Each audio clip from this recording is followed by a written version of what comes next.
Bienvenue dans Les Attaquantes, le podcast qui raconte les femmes dans le foot. Le foot aujourd'hui, ça fait partie de ma vie. Je suis fier d'être une femme. Moi, j'adore le foot. Je suis fier d'être une femme de foot. Vraiment, c'est quelque chose qui est extra. Quand je rentre sur un terrain de foot, il n'y a pas de femme de foot, d'homme de foot. C'est vraiment ma passion. Pour moi, il y a juste du foot. C'est ça les femmes d'aujourd'hui aussi. Moi, je suis une passionnée. Au moins passionnée, on n'entend pas la différence avec un E ou sans E. Honnêtement, s'il n'y avait pas, il manquerait quelque chose. Je suis née fille de foot et je suis femme de foot et je serai grand-mère de foot.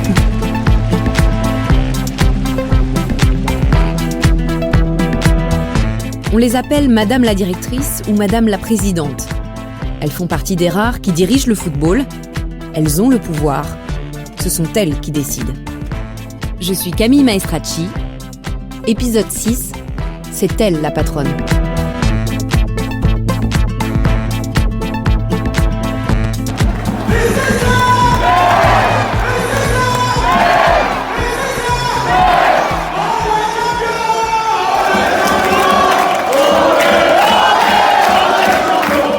Ici, c'est Metz.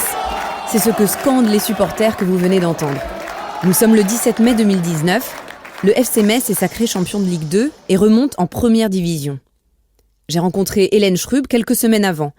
C'est la directrice générale du club. À l'heure où je vous parle, c'est la seule et unique femme à diriger un club professionnel. Cette place en Ligue 1, elle s'y préparait déjà avec impatience. C'est un grand changement parce que c'est beaucoup plus de médiatisation, c'est plus de monde au stade, c'est des enjeux économiques qui vont parfois du simple au double. C'est un monde différent. La Ligue 1, c'est vraiment quelque chose d'exceptionnel. Ça n'a rien à voir avec la Ligue 2. C'est vraiment les paillettes, la lumière, l'exceptionnel, tout est magnifié. Hélène, elle a été un des maillons importants de la réussite. Lui, c'est Carlo Molinari, le président historique du FC Metz. Il a laissé sa place à Bernard Serin en 2009, mais il reste vice-président du club. C'est surtout lui qui a recruté Hélène Schrub à ses débuts. Elle a su mettre en place, sur le plan du comportement des joueurs, les joueurs ils savaient où ils allaient, ils savaient quels étaient leurs droits et leurs devoirs. Elle était très présente, c'est pas des 35 heures par mois qu'elle fait, hein. C'est beaucoup plus que ça. Donc l'idée de l'avoir nommée directrice générale du club a été une excellente idée et aujourd'hui elle confirme tout le bien et la confiance qui a été placée en elle. La Fédération française de football est une des fédérations qui affiche le plus de mixité dans ses instances dirigeantes en France. Pourtant, elle n'est pas représentative du milieu du foot en général, où très peu de femmes occupent des postes à haute responsabilité. Est-ce que c'est seulement pour des raisons historiques ? Est-ce qu'il y a suffisamment de femmes compétentes pour ces postes ? Ou peut-être ont-elles peur de franchir le pas ? Dans le cas d'Hélène Schrub, c'était comme une évidence. Elle avait le profil parfait pour ce poste, originaire de Metz, diplômée d'une grande école et surtout passionnée de foot. C'est vrai que le foot, pour moi, c'est une histoire de famille. Quand j'étais toute jeune, ce sont mes grands-pères respectifs qui m'ont emmenée au foot. Un de mes grands-pères, notamment, qui avait suivi l'épopée du FC Metz dans les années 40, 50 et qui me racontait assez souvent comment ça se passait, comment il venait à la mi-temps pour pas payer, comment il venait avec son petit tabouret pour regarder les matchs de l'extérieur. Voilà, ça a commencé comme ça. Par contre, mes parents ne m'ont jamais emmenée au foot. On regardait le football à la télé puisque ça a correspondu à la belle époque du FC Metz à la fin des années 90. Donc mon père, pour ne pas se mettre ses enfants à dos, avait consenti à l'abonnement à l'époque, je ne sais plus comment ça s'appelait, mais où on pouvait regarder les matchs du FC Metz. C'était tout nouveau dans les années 90 et donc on avait commencé à regarder le football en famille. Et puis c'est là que j'ai pris un petit peu mon autonomie d'adolescente et donc je suis venue au stade ensuite avec des amis et puis voilà, ça a commencé comme ça le football pour moi. Ce qu'elle ne dit pas, c'est qu'elle a aussi joué au foot pendant plusieurs années. Elle a même gagné le championnat des grandes écoles avec Sciences Po. Et puis son histoire avec le FC Metz ne date pas d'hier. Elle a commencé stagiaire, puis elle a monté les échelons. Elle a été tour à tour responsable de la communication, puis secrétaire générale, et en 2016, le président Bernard Serin lui propose le poste de directrice générale. Effectivement, ça a été assez surprenant pour moi puisque voilà, je savais pas que déjà qu'il était dans cette réflexion et encore moins que c'était moi qui souhaitais positionner à ce poste. Donc j'ai été surprise, j'ai été ravie. J'ai pas beaucoup pris le temps de la réflexion parce que si j'avais trop réfléchi, je pense que voilà, je me serais posé trop de questions et j'aurais peut-être dit non. Donc voilà, j'ai saisi la balle au bon parce que c'est un challenge, on va dire, c'est un challenge inestimable. Voilà, quand on veut faire carrière, quoi. Le fait que vous soyez la seule femme à cette position, comment vous l'expliquez ? Je sais pas trop, j'espère qu'on me le dira plus encore longtemps et que ça voudra dire qu'il y aura d'autres femmes qui se seront positionnées là, mais en fait on ne se positionne pas tout seul, c'est un président qui nous propose un poste. Donc je ne sais pas, peut-être que voilà, au FC Metz, le président est particulièrement ouvert au management, on va dire, d'aujourd'hui. Le football est quand même issu d'un fonctionnement très associatif. Alors il bouge, il évolue, peut-être qu'à certains endroits, il met un peu plus de temps à évoluer. En tout cas, je pense que chez nous, le président a une vision très moderne du management et que voilà, lui, ça ne lui a pas posé de problème. Peut-être qu'à d'autres, la barrière à franchir est encore un petit peu trop symbolique. Cette barrière symbolique dont parle Hélène Schrub, la Fédération française de football est bien décidée à l'abattre. Depuis 2011, son président, Noël Le Graët, a donné un formidable élan pour la féminisation du football à tous les niveaux. Quand je me suis présenté, j'ai pris une vice-présidente, femme qui s'appelle Brigitte Henriquez. Elle y est toujours et elle travaille de façon remarquable. Et à la fédération, lorsque je suis arrivé, il y avait un directeur général homme. J'ai mis de façon très rapide et très claire Madame Ardouin, qui est une DG de très haut niveau. Et c'est parce qu'elle a du haut niveau, c'est pas parce qu'elle est femme. Elle remplit sa mission avec talent, travaille beaucoup. Je ne fais pas la différence. C'est pas seulement des quotas. Et Corinne Diacre, pour les féminines, dans les plus connues, elle a entraîné les garçons à Clermont-Ferrand, vous le savez, depuis qu'elle est là, je l'admire. Parce qu'elle est solide, c'est ce qu'elle veut. Elle connaît bien le football, heureusement. Et je pense qu'elle va faire une très belle Coupe du Monde. Dans le monde si masculin du foot, le message est très fort. Des femmes ont été choisies pour exercer les plus hautes responsabilités sur la base de leurs compétences. Brigitte Henriquez, qui est donc la vice-présidente de la fédération depuis 2011, est chargée du foot féminin et de la féminisation du football. Ça serait un leurre de dire que c'est facile tous les jours parce que non, quand vous avez ce poids de l'histoire de tant d'années d'une discipline qui est réservée aux garçons, bien évidemment que les mentalités, on le sait, et ça c'est une question d'ouverture d'esprit, que ce soit pour le football féminin, mais c'est pareil pour la diversité, c'est pareil pour la mixité. Je pense que ça prend du temps, donc c'est un combat de tous les jours. C'est un milieu quand même très masculin. D'abord dans nos districts, il y en a 100, il n'y a que 3 femmes. Présidente de ligue régionale, on n'en a aucune. Et c'est plutôt dans l'organisation fédérale de salariés où on a une vraie mixité. Et alors comment vous l'expliquez qu'il y ait si peu de femmes, en tout cas dans les instances décentralisées aujourd'hui ? Je dis parce que c'est pas, il n'y a pas de candidate malgré tout. Les hommes tiennent aussi à leur place. Il ne faut pas se raconter d'histoire. Il y a eu peu de changements. Lorsqu'il y a des élections tous les 4 ans, il y a une centaine de candidats, il y en a 70 qui restent en place. Mais ça vient. Ils font quand même rentrer des femmes dans leur comité. Ils ont besoin de plus en plus de femmes pour non seulement les écoles de foot, mais aussi pour l'oreille, pour écouter. Je crois que ça viendra. C'est pas un combat, parce que les choses naturelles se font. Mais les progrès sont immenses. Je suis issu d'une grande famille, puisque nous étions 8, et j'étais la dernière enfant, la seule fille. Brigitte Henriquez a été joueuse internationale pendant les années 80-90. Le foot, c'est sa passion depuis toujours. J'avais donc 5 frères au-dessus de moi, et ils jouaient tous au foot. Alors, notamment mon frère qui avait 2 ans de plus que moi. Et ce qui fait que depuis l'âge de 5 ans, j'ai commencé par des concours de jonglage avec lui et avec eux. Et puis grâce à Karl, mon frère juste au-dessus de moi, il m'a permis en fait à chaque fois de jouer dans la cour de récréation, de jouer sur les terrains vagues, de jouer après l'école. Et en fait, du coup, cette passion, elle est encore intacte aujourd'hui. Et donc, j'ai consacré ma vie, j'ai 48 ans aujourd'hui, j'ai consacré ma vie au foot. Elle a été joueuse, mais aussi prof de PS. Elle a passé son diplôme d'entraîneur en national, en même temps que Didier Deschamps d'ailleurs. Elle a travaillé au développement des sections féminines dans le district du Val d'Oise, mais aussi au PSG, avant d'atterrir à la fédération. C'est peu dire que le foot, c'est toute sa vie. D'ailleurs, ça se voit.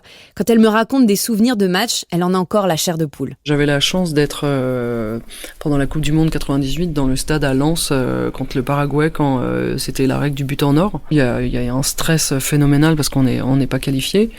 Et je me rappelle que quand Laurent Blanc marque, en fait, il y a, avant qu'il marque, il y a un silence vraiment de mort dans le stade, et il y a une telle crispation. J'ai encore des frissons quand je le dis, mais c'était fou. Et toujours 0-0 entre la France et le Paraguay, avec Djorkaeff qui donne derrière lui à Bogossian, balle en hauteur de Bogossian qui ne donnera rien. Pires y va peut-être, Pires qui va frapper.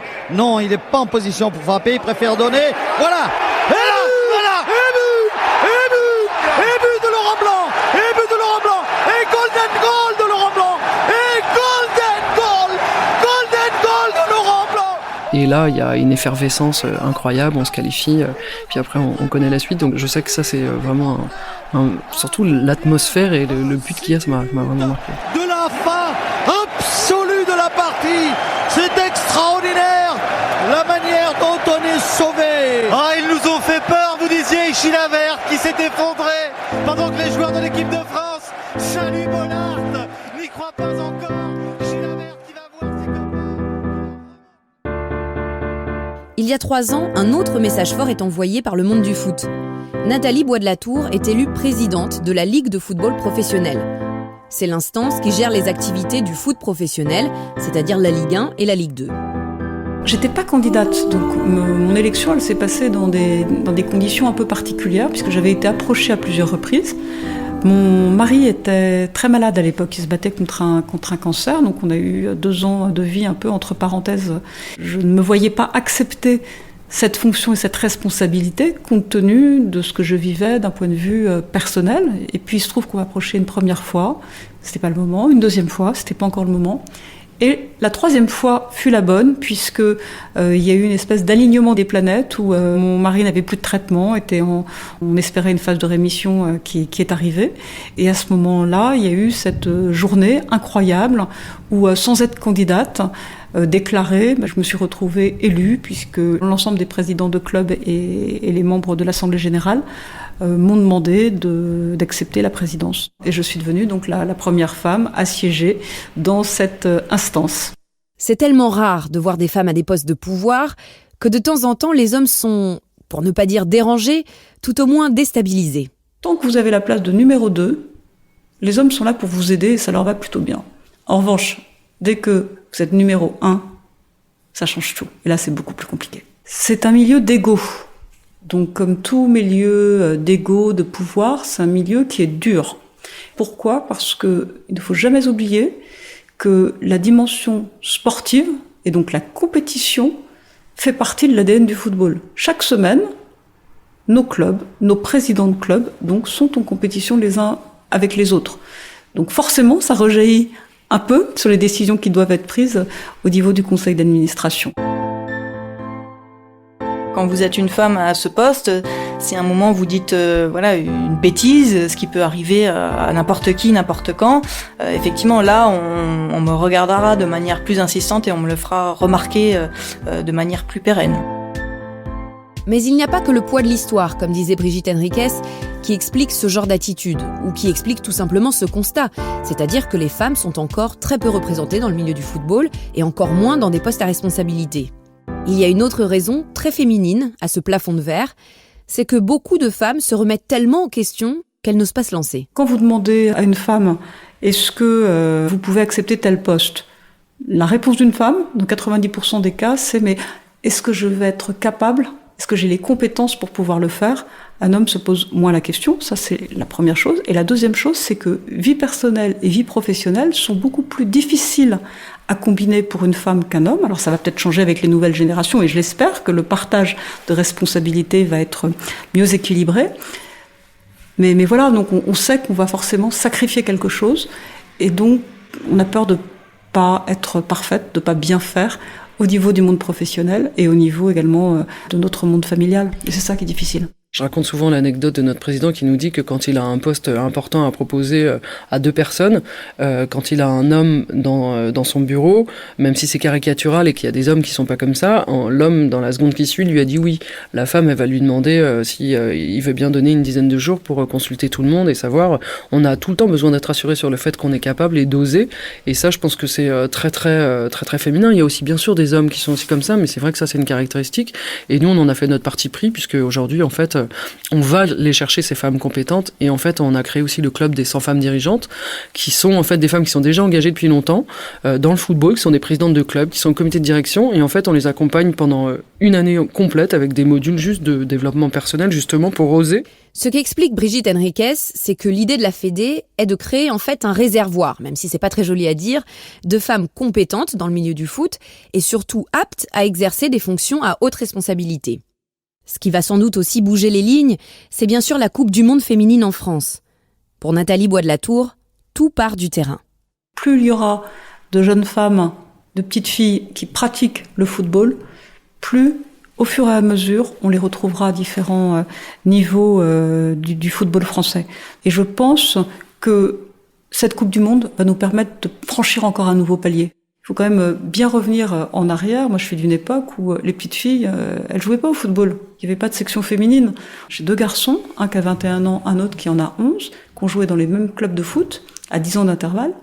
Et mon aîné, il jouait avec une fille qui jouait avec eux, et c'était tout. Et donc, arrivé à 12-13 ans, c'était fini.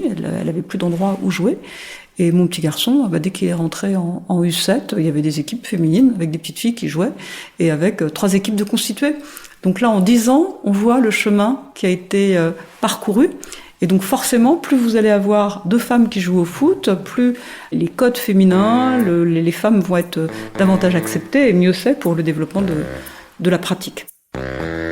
On voit la dimension que cette Coupe du Monde est en train de prendre, et aussi parce que je le dis tout le temps, si le foot se met à ouvrir ses portes aux femmes, ça en dit long quand même.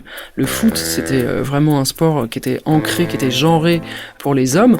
Les mentalités, elles ont changé. Ça veut dire que, voilà, au regard de tout ce qui se passe dans le monde, avec la place des femmes qui bouge, qui évolue, si le foot est moteur et leader, et moi je suis tellement fier d'être à la tête d'une fédération qui montre cet exemple-là, on sait que 2019, avec 1 milliard de téléspectateurs qui vont voir cet événement mondial avec une telle visibilité, un tel rayonnement et surtout une qualité de jeu tellement exceptionnelle sur le terrain que ça va vraiment faire bouger les lignes, ça va donner l'exemple en fait.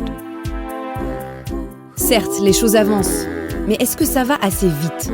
Est-ce que ce genre d'événement comme la Coupe du Monde féminine, qui de fait va mettre en lumière tout un tas de femmes dans le football, va suffisamment marquer les mentalités pour les transformer ? Au final, en toile de fond, il y a toujours cette question qui revient. Est-ce qu'il faut attendre que les esprits s'éduquent à l'égalité homme-femme, à coup d'événements forts et de campagnes d'information ? Ou est-ce qu'il faut forcer le passage, en instaurant des quotas et de la discrimination positive ?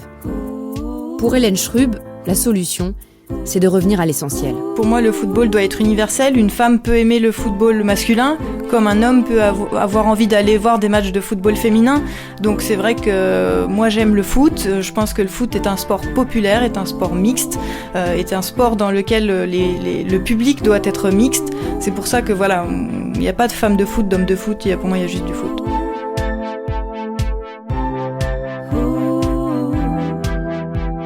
Vous venez d'écouter le 6e épisode de la série Les Attaquantes. Il est produit par Europe 1 Studio avec Claire Azan et Fanny Rascle. Christophe Davio nous a aidés à la réalisation et Emma Chevalier à la musique. Si vous avez aimé, vous pouvez vous abonner sur Apple Podcast ou sur votre plateforme d'écoute préférée. Et puis, votre avis nous intéresse, alors n'hésitez pas à commenter, partager et nous mettre plein d'étoiles. À bientôt!